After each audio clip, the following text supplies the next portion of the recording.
জয় গুরু। মানুষ সৃষ্টির সেরা জীব।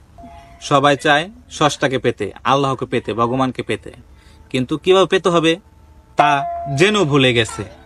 একমাত্র ষষ্ঠাকে পেতে হলে, আল্লাহকে পেতে গেলে, ভগবানকে পেতে গেলে, ঈশ্বরকে পেতে হলে ষষ্ঠার জীবকে ভালোবাসতে হবে, সৃষ্টিকে ভালোবাসতে হবে।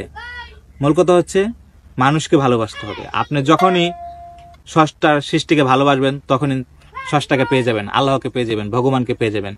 কিন্তু আমরা তা না করে উল্টোটা করতেছি, মানুষের সাথে খারাপ ব্যবহার করতেছি, মানুষকে মারামারি করতেছি, ষষ্ঠার সৃষ্টিকে আমরা ঘৃণা করতেছি, মারতেছি।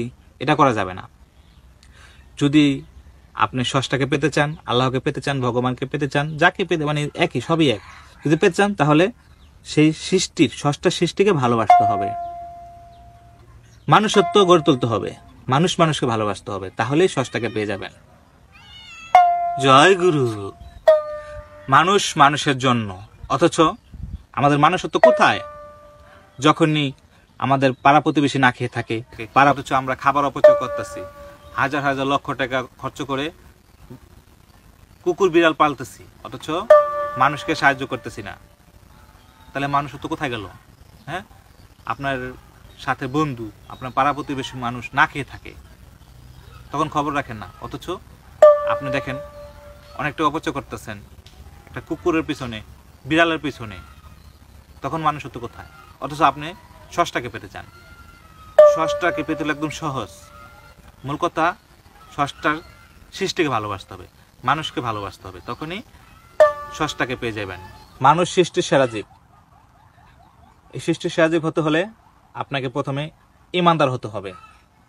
আপনি যে ধর্মেরই হন না কেন, হতে পারেন ইসলাম ধর্মের, খ্রিস্টান বা হিন্দু, বৌদ্ধ, যে ধর্মেরই হন, আপনার সেই ধর্মের ধার্মিক মানুষ হতে হবে, তখনই হতে পারবেন আপনি সৃষ্টির সেরা জীব। আর সৃষ্টির সেরা জীব হতে হলে মনুষ্যত্ব থাকতে হবে। ষষ্ঠা সৃষ্টিকে আপনি কতটুকু ভালোবাসেন, শুধু মানুষকে ভালোবাসতে হবে না, আপনার ষষ্ঠা যে সৃষ্টি করেছে, কীট পতঙ্গ থেকে শুরু করে বিশাল বিশাল, ছোট বড়, মাঝারি যা আছে সবকিছুকে আপনাকে ভালোবাসতে হবে। কীট পতঙ্গ থেকে শুরু করে, পিঁপড়া থেকে শুরু করে বিশাল আকৃতি ডাইনোসর বলুন, সবকিছুকে আপনাকে ভালোবাসতে হবে। মোট কথায় ষষ্ঠার সৃষ্টিকে ভালোবাসতে হবে। যখন ভালোবাসতে পারবেন তখন হতে পারবেন সৃষ্টির সেরা জীব আপনি। তো এটা কিভাবে হবেন? আপনি আপনাকে দিয়ে তুলনা করে দেখতে পারেন যে আপনি কতটুকু ষষ্ঠার সৃষ্টিকে ভালোবাসেন। ষষ্ঠা, তবে এর মধ্যে আপনাকে দুইটা আমি ক্লু দিতে পারি, সেটা হচ্ছে কুকুর আর বিড়াল। কুকুর আর বিড়ালকে দিয়ে আপনি তুলনা করলে বুঝতে পারবেন আপনি কত ভালোবাসেন সৃষ্টিকে।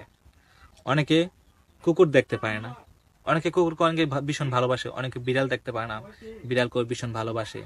আমরা অহরহ দেখতে পাচ্ছি যে কুকুরকে মেরে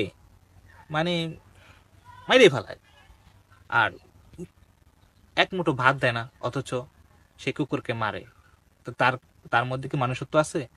ষষ্ঠার সৃষ্টিকে ভালোবাসে না, সে তো মানুষকেও ভালোবাসে না। সে তো জীব হত্যা করতে পারবে, মানুষকে হত্যা করতে পারবে। এভেলেবেল আমরা দেখতেছি, কিছু টাকার জন্য বন্ধুকে মারতেছে, ছেলে বাপকে মারতেছে। আমাদের সৃষ্টির সাহায্য হতে হলে আল্লাহর সৃষ্টিকে বা ঈশ্বরের বা ষষ্ঠার সৃষ্টিকে ভালোবাসতে হবে। জয় গুরু। সবাই ভালো থাকবেন। ভালো লাগলে অবশ্যই আমাদের চ্যানেলটা সাবস্ক্রাইব করবেন, ওদেরকে ফলো করবেন, ফেসবুকে লাইক করবেন। আর